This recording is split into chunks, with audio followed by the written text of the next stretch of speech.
हाँ, तो आप सभी का मोस्ट वेलकम। जैसा कि जो हमारा शेड्यूल है उसके हिसाब से अब हम मिशन मेरिट 2026 के लिए लाए हैं ये क्रैश कोर्स। और ये क्रैश कोर्स हमारा हर सब्जेक्ट का चलेगा। इस क्लास में हम शुरुआत कर रहे हैं हिंदी कंपलसरी की। हिंदी कंपलसरी के इस क्रैश कोर्स में जैसा मैंने आपको पिछली क्लास में बताया था कि हम एक दिन में एक चैप्टर कंप्लीट करने वाले हैं। तो आप हमारा पिछला वीडियो देखिए, उसमें आपको शेड्यूल पता चल जाएगा हम कैसे करने वाले हैं। तो आज की जो हमारी क्लास है इसमें हम हरिवंश राय बच्चन साहब का की दो रचनाएं जो है इनकी वो कंप्लीट करने वाले हैं। साथ ही साथ हरिवंश राय बच्चन साहब को भी हम पढ़ेंगे, क्योंकि आपका एक प्रश्न जो है ना, आपका एक प्रश्न जो है वो आता है कवि परिचय। और कवि परिचय से रिलेटेड जो आपका प्रश्न होगा उस प्रश्न के लिए आप यहाँ पे देख रहे हो एक स्लाइड कापी है, क्योंकि चीजों को रटना नहीं है। मैं शानदार तरीके से बड़ी ट्रिक के साथ में आपको याद कराऊंगा किस तरीके से याद करनी है, कवि का परिचय कैसे याद करना है, इनका जीवन परिचय कैसे याद करना है, इनकी साहित्यिक रचनाएं कैसे याद करनी है। कुछ भी रटना नहीं है, आप सिर्फ देख लीजिए। 15 मिनट अगर आप मेरे साथ बने रहते हैं ना इस क्लास में, और क्लास को अगर कंप्लीटली देख लेते हैं तो ये चैप्टर आज ही आपका पूरा अच्छी तरह से समझ में आ जाएगा। और ऐसे ऐसे करके हम एक एक करके सारा कोर्स कंप्लीट करने वाले हैं। तो आज की क्लास में हम क्या चीज पढ़ेंगे, तीन चीजें पढ़ेंगे, ध्यान देना है। एक तो हम पढ़ने वाले हैं हरिवंश राय बच्चन साहब का परिचय, क्योंकि इसका आपका एग्जाम में आपका प्रश्न बनता है, ठीक है ना। तो कवि परिचय हम पढ़ेंगे। इसके अलावा इनकी जो रचना है, पहली कविता जो है आत्म परिचय। तो आत्म परिचय जो कविता है इसका कंप्लीट मूल भाव क्या है। एक आपने देखा होगा परीक्षा में जैसे प्रश्न बनता है कि इस कविता का मूल भाव क्या है, तो वो भी पढ़ेंगे। इसका कंप्लीट इसको हम अच्छी तरह से समझने वाले हैं। नोट्स के रूप में हम पढ़ेंगे। यहाँ पे हम एक एक पंक्ति नहीं पढ़ेंगे, बल्कि प्रश्न कहाँ कहाँ से बनेगा वो कंप्लीटली समझाऊंगा। और मैंने आपको कहा था कि हम पिछले वर्षों के पेपर्स के आधार पर ये तैयारी करवाएंगे। पिछले वर्षों के पेपर्स का पूरा एनालिसिस करके मैं इस चैप्टर को मैंने तैयार किया है कि किस तरीके से परीक्षा में प्रश्न बनते हैं, कहाँ कहाँ से कौन कौन सी पंक्ति से प्रश्न बनते हैं, तो उसके हिसाब से हम तैयारी करने वाले हैं। और फिर आगे हम इनका एक गीत जो है ना, दिन जल्दी जल्दी ढलता है, उसको भी हम इसी तरीके से शानदार तरीके से तैयार करने वाले हैं। तो अब हम सबसे पहले देख लेते हैं कवि परिचय। कवि परिचय में हम हरिवंश राय बच्चन साहब का जन्म और इनकी रचनाओं के बारे में अच्छी तरह से जानेंगे। रटना कुछ भी नहीं है, आपको याद करना है कि बच्चन साहब का जन्म जो है वो 1907 में इलाहाबाद में हुआ था। इलाहाबाद जिसे हम प्रयागराज कहते हैं, याद रखना है। जन्म इनका प्रयागराज में 1907 में हुआ था और निधन जो है इनका 2003 में मुंबई में हुआ था। अब आप देखो 2007 से लेके 2003 तक तकरीबन 95-96 साल का इनका जीवन जो है वो रहा है। कितना शानदार, कितना भरपूर जीवन जिया है। ये इतना शानदार, इतना भरपूर जीवन जिया ना, वो जीवन इनका पूरा का पूरा साहित्य से भरा पड़ा है। तो इनका साहित्य भी इतना ही समृद्ध है, उतना ही भरपूर, उतना ही आनंददायक, उतना ही समृद्ध साहित्य भी इनका है। और वो भी हम यहाँ पे देखने वाले हैं। ये एक केवल कवि ही नहीं थे, इस बात का भी आपको ध्यान रखना है। हरिवंश राय बच्चन साहब केवल कवि नहीं थे, इन्होंने कविता ही नहीं लिखी, इन्होंने केवल साहित्य ही नहीं लिखा, बल्कि एक बहुमुखी प्रतिभा के धनी थे। क्या थे बहुमुखी प्रतिभा के धनी? इन्होंने इलाहाबाद विश्वविद्यालय में इन्होंने अंग्रेजी भी पढ़ाई है ना, वहां पे एक प्राध्यापक के रूप में इन्होंने काम किया था। वहां पे 10 वर्षों तक प्राध्यापक रहने के बाद फिर इन्होंने आकाशवाणी में काम किया, आकाशवाणी के साथ जुड़े और आकाशवाणी में इन्होंने कार्य किया था। और फिर भारत सरकार के साथ में जुड़े, भारत सरकार के विदेश मंत्रालय में हिंदी के विशेषज्ञ रहे थे। मतलब देखो, इन्होंने वहां पे विश्वविद्यालय में इन्होंने अंग्रेजी पढ़ाई थी, बाद में फिर ये आकाशवाणी के साथ जुड़े और फिर वापस ये विदेश मंत्रालय के हिंदी विभाग से जुड़े। तो देख रहे हैं ना कितना बहुमुखी प्रतिभा, अलग अलग क्षेत्रों में इन्होंने काम किया था। और फिर कविताएं तो लिखी है जो हम सब पढ़ने वाले हैं। इनकी बहुत सारी रचनाएं हैं जो हम नेक्स्ट स्लाइड पे भी देखने वाले हैं, जिसमें हम मधुबाला, मधुशाला, निशा निमंत्रण, क्या भूलों की आयत करो, इनकी आत्मकथा जो 4 खंडों में है और बच्चन ग्रंथावली के नाम से, वो सारी चीजें देखने वाले हैं। थोड़ा सा और अगर हम इनके परिचय में चलें, जैसे अगर आपका एक प्रश्न आएगा कि कवि का, किसी भी एक कवि का या नाम आ जाएगा, बच्चन साहब का व्यक्तिगत और साहित्यिक परिचय लिखिए, तो वहां पे व्यक्तिगत परिचय में तो आपने ये चीजें लिख दी कि इनका जन्म, इनका निधन और इनका जीवन, कहाँ कहाँ इन्होंने काम किया। जैसे प्राध्यापक के रूप में इलाहाबाद विश्वविद्यालय में पढ़ाया, उसके बाद आकाशवाणी में काम किया, फिर विदेश मंत्रालय के हिंदी विभाग में इन्होंने कार्य किया था। और इनकी ये रचना है। रचनाओं को मैं भी आगे आपको याद करवाता हूँ। अब हम अगर इनके काव्य की विशेषताओं की तरफ अगर बढ़े कि इनकी काव्य की विशेषताएं क्या है या इनके काव्य के बारे में, क्योंकि 2-4 लाइनें तो आपको लिखनी पड़ेगी। सबसे बड़ी चीज तो ध्यान रखना है, ये हालावाद के प्रवर्तक माने जाते हैं। हिंदी साहित्य में हालावाद का दर्शन जो लाए थे वो हरिवंश राय बच्चन साहब लाए थे। हाला का मतलब होता है बच्चों शराब, वाद का मतलब होता है एक सिद्धांत, एक परिपाटी। मतलब शराब का मतलब ये था कि एक नशा था साहित्य में, प्रेम और इस प्रकार का जो साहित्य रचा गया था, ये शुरुआत यहाँ से हरिवंश राय बच्चन साहब ने करी थी। इसमें इन्होंने जीवन को एक मधुशाला के रूप में माना है, जो हम नेक्स्ट स्लाइड में पूरा का पूरा पढ़ने वाले हैं। और इनकी रचनाएं जो बिल्कुल सिंपल है, आप लिख सकते हैं सीधी है। गीता का इसमें भाव है, गीता का मतलब होता है जिसे गाया जा सके, ठीक है। और फिर ये जो हम अभी आत्म परिचय पढ़ेंगे उसमें ये कहते हैं कि मेरा जीवन जो है वो विरोधों का सामंजस्य है। विरोधों का सामंजस्य मतलब विरोधाभास इनके जीवन में देखने को मिलता है।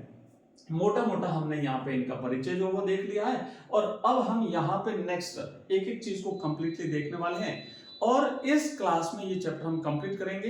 एंड में मैं आपको परीक्षा के दृष्टिकोण से जो उपयोगी प्रश्न है वो भी मैं आपको अवेलेबल कराऊंगा, जिसमें गद्यांश भी रहेगा, पद्यांश भी रहेगा, एक इंपोर्टेंट पद्यांश, और साथ ही साथ जो प्रश्न है वो भी यहाँ पे रहने वाले हैं। तो हमने देखा कि हरिवंश राय बच्चन साहब का जन्म जो है हम पढ़ चुके हैं 1907, एक बार फिर से रिवीजन भी हो जाएगा, 1907 2003 इलाहाबाद में। इसके बाद इनकी प्रमुख रचनाएं जो है विश्व प्रसिद्ध रचना, देखो बहुत सारी रचनाएं तो है, लेकिन सर्वप्रसिद्ध रचना अगर पूछा जाता है तो वो है मधुशाला। इस बात का ध्यान रखना, मधुशाला, मधुबाला, निशा निमंत्रण, बहुत सारी रचना है, लेकिन प्रसिद्ध रचना में आता है तो मधुशाला। दर्शन इनका हालावाद का दर्शन है। हालावाद के दर्शन में क्या है, प्रेम और मस्ती का इन्होंने संदेश दिया है। इनकी भाषा बिल्कुल सिंपल और गीता का प्रभाव जो है हमें यहाँ पे देखने को मिलता है। अब नेक्स्ट देखो, अगली स्लाइड पे चलते हैं कि इन्होंने जो है ना, ये पूरा का पूरा एक प्रकार से जो इनकी जो साहित्य का जो भाव है वो ये है कि इन्होंने जीवन को मधुशाला माना है। हमारा जो पूरा जीवन है वो मधुशाला है। जीवन क्या है, जीवन को एक प्रकार से समग्र रूप में अगर देखें तो मधुशाला है। तो जीवन हमारा है, मनुष्य का जीवन है वो मधु कलश है। ये दुनिया क्या है, ये दुनिया मधुशाला है। और कल्पना क्या है, जो हम कल्पना जो करते हैं वो एक साकी है, और कविता जो है वो क्या है, प्याला है। तो इस तरीके से जीवन को इन्होंने एक भाव के रूप में यहाँ पे देखा है। इसके बाद में हमने इनका जो है वो परिचय पढ़ लिया। थोड़ा सा इनकी रचनाओं के बारे में हम देख लेते हैं। इनकी रचनाएं आपको अच्छी तरह से याद रखना है। इनकी प्रमुख रचनाओं में सबसे पहले आता है मधुशाला, उसके बाद मधुबाला और मधुकलश। मधुशाला 1935 और मधुबाला और मधुकलश 1938, ये इनकी शुरुआती रचना है, ध्यान देना है। उसके बाद निशा निमंत्रण, एकांत संगीत और आकुल अंतर, ये रचना भी आपको याद कर लेनी है। साहित्यिक योगदान में हमने देखा हालावाद के प्रवर्तक हैं। व्यक्तिवादी गीत कविता के प्रमुख कवि हैं। यहां से प्रश्न बन सकता है, ध्यान देना, व्यक्तिवादी, क्योंकि यहां से तो प्रश्न आया हुआ है हालावाद वाला, तो यहां से बन सकता है, ठीक है। सरल सहज भाषा, प्रेम और मस्ती का संदेश इन्होंने दिया है। अगर पूछा जाए कि भाई इनका मुख्य संदेश क्या है आत्म परिचय कविता का, तो वो यही है, संसार को प्रेम और मस्ती का संदेश देते हैं। और प्रेम और मस्ती का संदेश का भाव कहां से आया, तो इनके हालावाद से आया है। इनकी आत्मकथा जो कि 4 खंडों में प्रकाशित हुई, अभी मैं आपको दिखाऊंगा, वो चारों खंड आपको अच्छी तरह से याद भी करा दूंगा। अभी देखो कि नेक्स्ट, अब यहाँ पे देखेंगे, चलिए सबसे पहले हम इनकी जो आत्मकथा है उसी को देख लेते हैं। हरिवंश राय बच्चन साहब की आत्मकथा जो 4 खंडों में प्रकाशित हुई है, उसमें जो पहला भाग है, उस पहले भाग का नाम है क्या भूलूं और क्या याद करूं। बचपन में छोटे थे जब बालक के रूप में, क्योंकि बालक को इतनी चीजें याद नहीं रहती, कुछ चीजें याद करता है फिर भूलता है, कुछ याद करता है फिर भूलता है। तो पहला भाग आपको याद रखना है, क्या भूलूं और क्या याद रखूं। इसमें प्रारंभिक जीवन है, संघर्ष और इनकी स्मृतियां हैं। दूसरा भाग है नीड का निर्माण। अब बच्चा जैसे जैसे बड़ा होता है ना, तो अपने जीवन का निर्माण करता है। तो अपने नीड मैंने घोंसला, अब मनुष्य के लिए हम मकान की बात कर लेते हैं, तो अपने जीवन का निर्माण करता है, नीड का निर्माण। इसमें जीवन में पुनर्निर्माण और नई शुरुआत की बात हुई है, तो ये नीड का निर्माण आप यहाँ पे देख सकते हैं, ऐसे याद रखना है। अगला फिर क्या होता है कि आदमी जब बड़ा होता है ना, तो थोड़ा घर से दूर जाना पड़ता है कमाने के लिए, काम धंधे के लिए।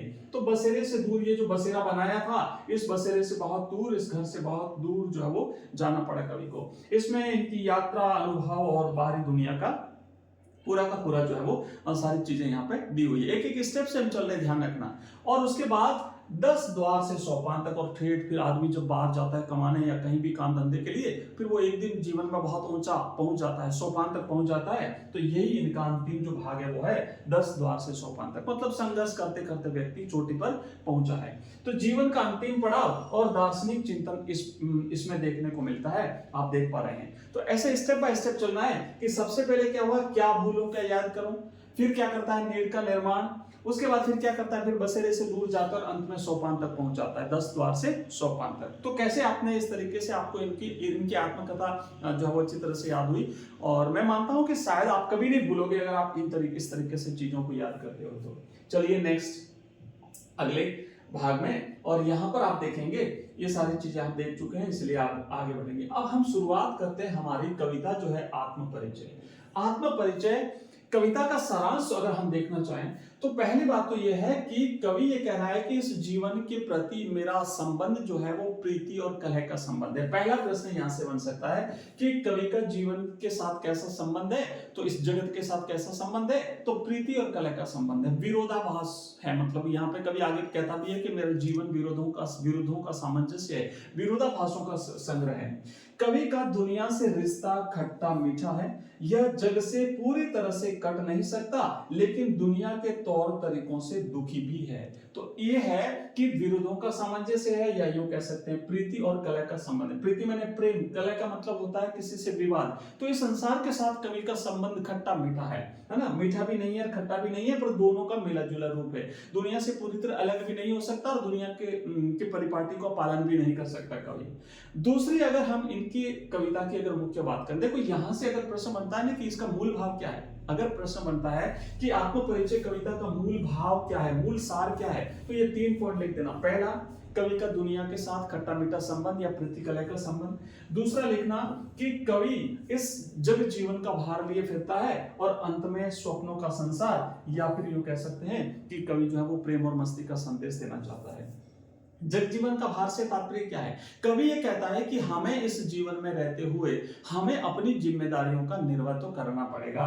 कवि सांसारिक जिम्मेदारियों और कष्टों का बोझ उठाए हुए है, फिर भी उसके जीवन में प्यार भरा हुआ है। हमें दुखी नहीं होना है, हमें परेशान नहीं होना है, हमें इन कठिनाइयों को सहन करते हुए जीवन में निरंतर प्रेम के साथ आगे बढ़ना है। और अंत में कवि स्वप्नों का संसार, कवि एक आशावादी दृष्टिकोण व्यक्त करता है, अभिव्यक्त करता है कि भले ही इस दुनिया में बहुत तकलीफें हैं, भले ही संसार में बहुत परेशानियां हैं, जिम्मेदारियां उठानी है, बहुत सारी चीजें हैं, लेकिन फिर भी हमें हमेशा एक आशावादी दृष्टिकोण रखना चाहिए। कवि को यह अपूर्ण संसार पसंद नहीं है, वह अपनी कल्पनाओं की दुनिया में रहता है जहां प्रेम सर्वोपरि है। तो वो काल्पनिक संसार का निर्माण करता है कि मुझे ये संसार अच्छा नहीं लगता, तो कवि अपना नया संसार बनाता है, फिर उसे नष्ट करता है जो अगर उसके स्वप्नों के अनुकूल नहीं है तो, और फिर वो एक नया संसार बनाता है। तो ये एक मूल सारांश हो गया आत्मपरिचय कविता का।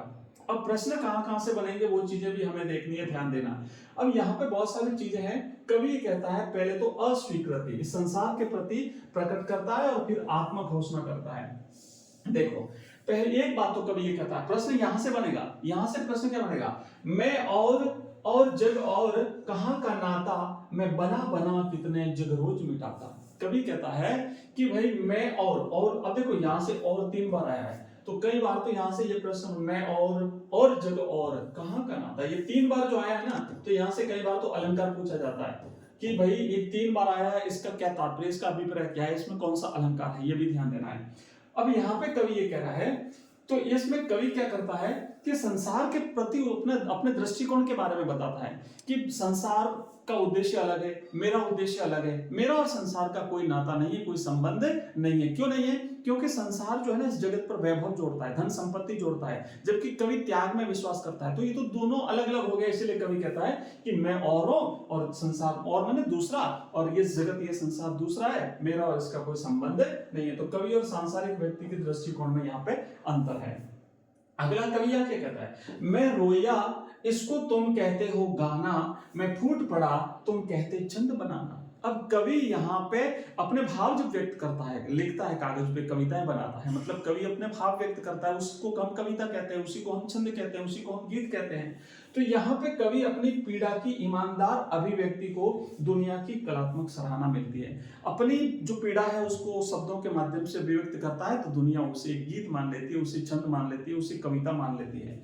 और आगे कवि कहता है कि क्यों कवि कहकर संसार मुझे अपनाए, मैं दुनिया का हूं एक नया दीवाना। अब यहाँ पर कवि क्या कहता है कि कवि की उपाधि से बढ़कर दीवाने की पहचान को कवि चुनना चाहता है। कवि कहता है मुझे आप कवि मत मानिए, मुझे प्रेम का एक मस्ती का दीवाना मान लीजिए, मस्ती का संदेश देने वाला मान लीजिए, मुझे संसार को प्रेम का संदेश देने वाला एक दीवाना मान लीजिए, मुझे आप कवि कह करके मत बुलाइए। अब नेक्स्ट देखते हैं कि यहाँ पे और कुछ चीजें जो है हमें यहाँ पे देखनी है। कवि क्या कहता है कि मैं जग जीवन का भार लिए फिरता हूँ, फिर भी जीवन में प्यार लिए फिरता हूँ। कवि कह रहा है मैं अपनी जिम्मेदारियों का निर्वहन भी करता हूँ और फिर भी सबके प्रति प्यार लेकर के फिरता हूँ। तो यहाँ पे जिम्मेदारी और प्रेम के बीच में संतुलन की बात करिए। मतलब ये जो पंक्ति लिखी हुई ना, आप इसी पंक्ति को इस ऊपर वाली पंक्ति का सार मान लीजिए। जो ऊपर लिखा हुआ है, अगर पूछा जाता है इस पंक्ति का भाव क्या है, तो बस आप इतना सा लिख दीजिए, आपको पूरे में से पूरे नंबर मिलेंगे। और ध्यान देना कि अगर वास्तव में टॉपर बनना चाहते हो ना, तो ये क्लासें कंप्लीटली देखनी पड़ेगी। आपको अभी लग रहा होगा थोड़ा सा ये टफ है, पर मैं टफ नहीं है। पिछले 15-16 वर्षों के अनुभव के आधार पर मैं बता रहा हूं आपको कि प्रश्न कहां से पूछे जाते हैं। एक एक लाइन से ये प्रश्न बनते हैं, इसलिए तो मैंने इन लाइनों को चुना है, मैंने आपके लिए चूज किया है। और इसका भाव क्या है वो सिर्फ इतना सा है, बस आप इसको समझिए। आप लंबी चौड़ी चीजें देखते हैं, आप उसको समझने का प्रयास करते हैं, फिर भूल जाते हैं। आप इतना सा याद रखिए, ये पंक्ति इसका भाव क्या है, बस इसका भाव यही है, जिम्मेदारी और प्रेम के बीच संतुलन। अगली पंक्ति क्या है कि मैं स्नेह सुरा का पान किया करता हूं, कभी न जग का ध्यान किया करता हूं। मतलब क्या है, दुनिया की परवाह किए बिना अपनी मस्ती में जीना, बस यही तो सार है। इसी पंक्ति को तो आपको परीक्षा में लिखना है, तो एक दिन में नहीं हो पाएगा, रोज अभ्यास करना पड़ेगा। हमारी हर क्लास को देखिए, हमारी क्लास में आपको कंप्लीटली जो ऐसी तैयारी मिल रही है वो आपको और कहीं पर नहीं मिलेगी। और मैंने कहा ना, फ्री ऑफ कॉस्ट में आपको कंप्लीटली क्रैश कोर्स अवेलेबल करा रहा हूं आपके बोर्ड एग्जाम 2026 के लिए, अगर आगामी परीक्षाओं के लिए। तो आप हमेशा इस तरीके से कंप्लीट रेडी तैयार करें। मैं आपको साथ ही साथ बताता हूं कि हमारे ऐप में आपको ये पूरी पीडीएफ मिल जाएगी, आपको पूरा कंप्लीट इसका जो नोट्स है ना, वो नोट्स अलग टाइप के बने हुए हैं, वो नोट्स आपको मिल जाएंगे। साथ ही साथ इसके ऑनलाइन टेस्ट सीरीज और सब कुछ मिलेगा। लिंक इस वीडियो के डिस्क्रिप्शन में, आप एक बार ट्राई करिए, वहां से देखेंगे। अब आगे कवि कहता है कि है यह अपूर्ण संसार न मुझको भाता, है अपूर्ण संसार या न मुझको भाता। ध्यान देना, थोड़ा सा मैं लगा देता हूं।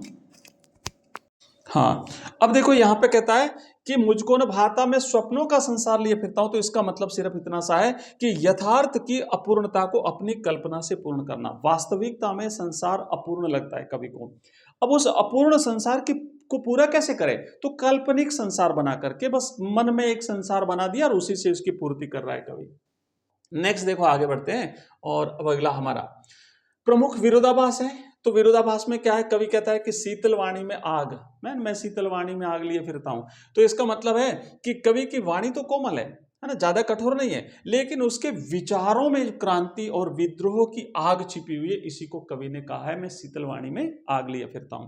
दूसरा है उन्मादों में अवसाद। उन्माद का मतलब होता है जोश, अवसाद का मतलब होता है दुख। तो उन्मादों में अवसाद कैसे, कि बाहर से मस्ती और जवानी का पागलपन उन्माद है, लेकिन भीतर किसी की याद का गहरा दुख यदि अवसाद है। फिर कवि कहता है कि सुख दुख में मग्न रहा करता हूं। तो कवि सुख और दुख दोनों ही परिस्थितियों में समान भाव से मस्त जीवन जीता है, मस्त बना रहता है। नेक्स्ट आगे बढ़ेंगे। और अब यहाँ पे देखो, दुनिया के साथ कवि का संबंध प्रीति कलह का संबंध है, हम देख चुके हैं। उसके बाद जो है नेक्स्ट यहाँ पे देखेंगे, ये कुछ यहाँ पे जो मोस्ट इंपोर्टेंट पंक्तियां ना, वो हमने यहाँ पे लिखी। उन्मादों में अवसाद, रोदन में राग और शीतल वाणी में आग। यहाँ से प्रश्न बन सकते हैं, कवि ने उन्मादों में अवसाद क्यों कहा है। तो उन्मादों में अवसाद इसीलिए कि कवि बाहर से तो जोशीला दिखता है, लेकिन अंदर भीतर उसके मन में एक दुख है, एक पीड़ा है जो उसे लगातार दुखी बनाए हुए है। रोदन में राग, रोदन मैंने रोना, अपना दुख व्यक्त करना, पर उसी में वो ही उसकी कविता बन जाती है, तो वो राग बन जाता है, वो गीत बन जाता है। शीतल वाणी में आग से तात्पर्य है कि उसकी वाणी तो कोमल है, लेकिन उसके जो विचार हैं, उसके जो भाव है, वो बड़े क्रांतिकारी भाव हैं। ठीक है ना। इन्हीं विरोधों का विरोधाभास मूलक सामंजस्य साधते कवि के व्यक्तित्व में व बेखुदी, मस्ती और दीवानगी जो है वो उतर आई है। नेक्स्ट देखो, अब कवि का एक जो भाव है कि कवि अपने आप को क्या मानना चाहता है। प्रश्न ऐसे भी बनता है कि अभी कवि दुनिया से क्या चाहता है, वो अपने आप को किस रूप में देखना चाहता है। तो वो दुनिया का एक नया दीवाना है, वो कवि नहीं है। अब हम नेक्स्ट जो हमारा दूसरा चैप्टर है वो है निशा निमंत्रण से लिया गया एक गीत है, दिन जल्दी जल्दी ढलता है। दिन जल्दी जल्दी ढलता है, ठीक है ना, जल्दी जल्दी ढलता है। तो ये जो गीत है ये कहाँ से लिया गया है, कई बार प्रश्न बनता है, तो ध्यान रखना ये निशा निमंत्रण, इनके काव्य संग्रह निशा निमंत्रण से लिया गया है। यह संग्रह का ये गीत प्रकृति की दैनिक परिवर्तनशीलता के संदर्भ में प्राणी वर्ग के धड़कते हृदय को सुनने की एक काव्यात्मक कोशिश है कि समय कितना तेजी से बदल रहा है। इस बड़े सत्य को उजागर करता है कि लक्ष्य प्राप्ति के लिए कुछ कर गुजरने का जज्बा समय के साथ जुड़ा हुआ है। अगर आपको जीवन में कुछ पाना है तो आपको रुकना नहीं है, आपको लगातार आगे बढ़ना है। क्यों? क्योंकि समय बहुत तेज गति से आगे बढ़ रहा है, समय लगातार परिवर्तनशील है। अगर आपने अभी समय को खराब किया तो ध्यान रखना, समय आपको पीछे छोड़ करके बहुत आगे निकल जाएगा और आप पीछे रह जाओगे। किसी प्रिय से भावी साक्षात्कार का आश्वासन ही हमारे प्रयास के पगों की गति में चंचलता तेजी से भर देता है। और उसके लिए कभी दो उदाहरण देता है। एक तो पथिक है जिसको अपनी मंजिल तक पहुंचना है और सूर्य अस्त होने से पहले या दिन ढलने से पहले वो तेजी से अपने गंतव्य की तरफ आगे बढ़ता है। दूसरा उदाहरण वो एक चिड़िया का देता है। चिड़िया शाम को जो है अपने बच्चों से मिलने के लिए बहुत उतावली है और उसके पंख और तेज गति से उड़ान भरते हैं, तेज गति से फड़फड़ाते हैं और वो उड़ान भरती है। और तीसरा वो अपना देता है कि मेरा कोई जो है वो घर पे इंतजार करने वाला नहीं है, तो मैं हूं किसके हित चंचल, कवि यहाँ पे कहता है। अब ये जो दिन जल्दी जल्दी ढलता है, इसका मूल भाव, इसका मूल सार क्या है? तो प्रश्न पहला है समय की गतिशीलता, यानी समय किसी के लिए नहीं रुकता। यह एहसास यात्री के कदमों में तेजी से भर देता है। कोई यात्री अपने गंतव्य स्थान पर जा रहा है और उसे जैसे ही पता चलता है कि भाई अब दिन ढलने वाला है और अभी मेरा गंतव्य दूर है, तो वो और तेज गति से अपने कदम चलाएगा। तो इसका प्रतीकात्मक अर्थ यह है कि हमें जीवन में अगर कुछ प्राप्त करना है तो हमें और ज्यादा थोड़ा तेज चलना पड़ेगा। नेक्स्ट है मंजिल की चाह। प्रियजनों से मिलने की आशा ही जीवन में उत्साह और गति भरती है, जैसे चिड़िया और जैसे कवि। और उसके बाद कवि की विथा, कवि कहता है जिसका कोई इंतजार करने वाला नहीं होता है उसके कदम ढीले पड़ जाते हैं। नेक्स्ट देखो, आगे बढ़ते हैं और इसको हम कंप्लीटली यहाँ पे देखते हैं कि कवि ने यहाँ पे एक पक्षी का उदाहरण दिया है, चिड़िया का उदाहरण दिया है। चिड़िया कहती है ना कि नीड़ों से झांक रहे होंगे बच्चे, प्रत्याशा में होंगे नीड़ों से झांक रहे होंगे, ये ध्यान परों में चिड़ियों के भरता कितनी चंचलता है, दिन जल्दी जल्दी ढलता है। तो पक्षी क्या है? चिड़िया के बच्चे नीड़ों से झांक रहे हैं, यानी घोंसलों से झांक रहे हैं। ये ध्यान जैसे ही चिड़िया के मन में आता है तो चिड़िया के पंखों में चंचलता आ जाती है, तेजी आ जाती है। कवि हताश है। क्यों हताश है? कवि सोचता है मुझसे मिलने को कौन विकल, मैं हूं किसके हित चंचल। यह प्रश्न उसके पैरों को शिथिल कर देता है, ढीला कर देता है, क्योंकि उसका घर पे कोई इंतजार करने वाला नहीं है और हृदय में विहलता, बेचैनी भर जाती है, व्याकुलता भर जाती है। तो ये हमने देख लिया। यहाँ पे एक पथिक है जो राहगीर है, पथिक मैंने राहगीर है, वो भी जल्दी जल्दी चलता है। चिड़िया भी तेज गति से वो दौड़ती है, उड़ती है, क्योंकि उसको अपने बच्चों का ध्यान आता है। लेकिन कवि कहता है भाई मेरा तो घर पे कोई इंतजार करने वाला नहीं है, मुझसे मिलने को कौन विकल, तो मैं हूं किसके हित चंचल। तो इसीलिए कवि का जो है वो, कवि के पांव जो है वो शिथिल हो जाते हैं। और अब ये परीक्षा के दृष्टिकोण से कुछ महत्वपूर्ण प्रश्न हैं। जैसे पहला प्रश्न यह है कि जग जीवन का भार लिए फिरने से कवि का क्या आशय है। तो मैं थोड़ा सा हिंट यहाँ पे दी है कि सांसारिक रिश्ते नाते और जिम्मेदारियों को कवि ने जग जीवन का भार बताया है। दूसरा प्रश्न है दिन जल्दी जल्दी ढलता है में बच्चों की क्या भूमिका है। तो बच्चों की भूमिका है कि वे प्रतीक्षा कर रहे हैं जो माता पिता को घर लौटने की प्रेरणा देते हैं। तीसरा प्रश्न है कि कवि ने संसार को अपूर्ण क्यों माना है। तो ध्यान देना, क्योंकि संसार में प्रेम की कमी है और यह केवल भौतिक वैभव जोड़ता है, जबकि कवि का उद्देश्य प्रेम है, प्रेम बांटना।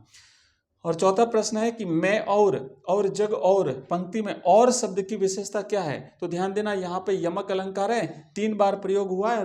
भिन्नता मैंने आपको जब कहा था ना कि यहाँ पे कई बार अलंकार पूछा जाता है, तो यमक अलंकार आपको सबको पता नहीं कि अगर किसी शब्द की आवृत्ति होती है और जितनी बार आवृत्ति होती है उतनी ही बार अगर उसका अर्थ भिन्न है तो वहां पे यमक अलंकार होता है। जैसे उदाहरण एक और हम देते हैं कि कनक कनकते सौगुनी मादकता अधिकाय, या खाए बोराय जग वा पाए बोराय। तो उसमें भी जो है वो यमक अलंकार है। ठीक है, तो यहाँ पे अगर अलंकार पूछा जाता है तो यमक अलंकार क्यों? क्योंकि यहाँ पे 3 बार आया और एक बार, दो बार और तीन बार, और तीनों बार इसका अर्थ भिन्न भिन्न है। कैसे भिन्न है देखो, कभी कहता है मैं और मैंने दूसरा, ठीक है ना। कभी कहता है मैं दूसरा, और मैंने तथा, मतलब यहां पर भी तथा, ये अलग है और ये अलग है, इन दोनों को अलग करने के लिए और का प्रयोग हुआ है। और जग का उद्देश्य भी दूसरा, जग का उद्देश्य भी भिन्न, तो अलग अलग अर्थ में यहां पे प्रयुक्त हुआ है, इसलिए ये यमक अलंकार है।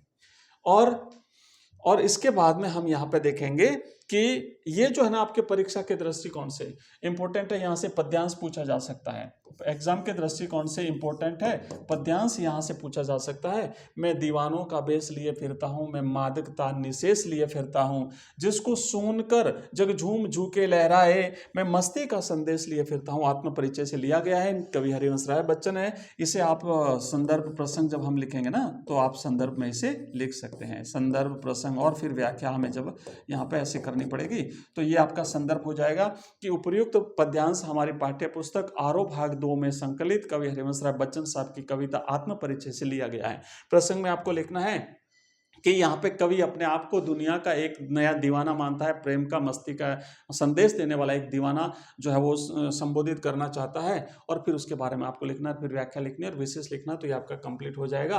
पूरे में से पूरे आपको नंबर मिल जाएंगे।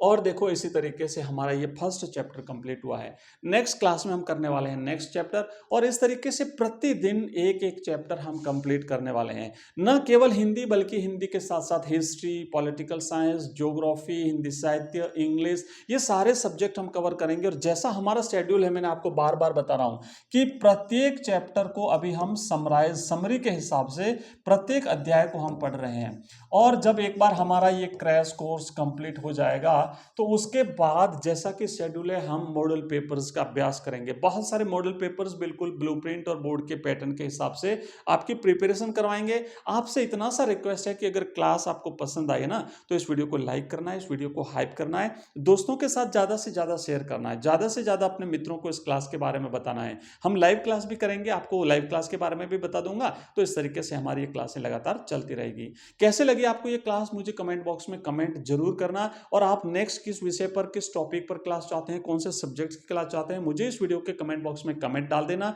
आपके कमेंट के आधार पर मैं अगली क्लास ला पाऊंगा। तो आज के इस क्लास में इतना ही। धन्यवाद।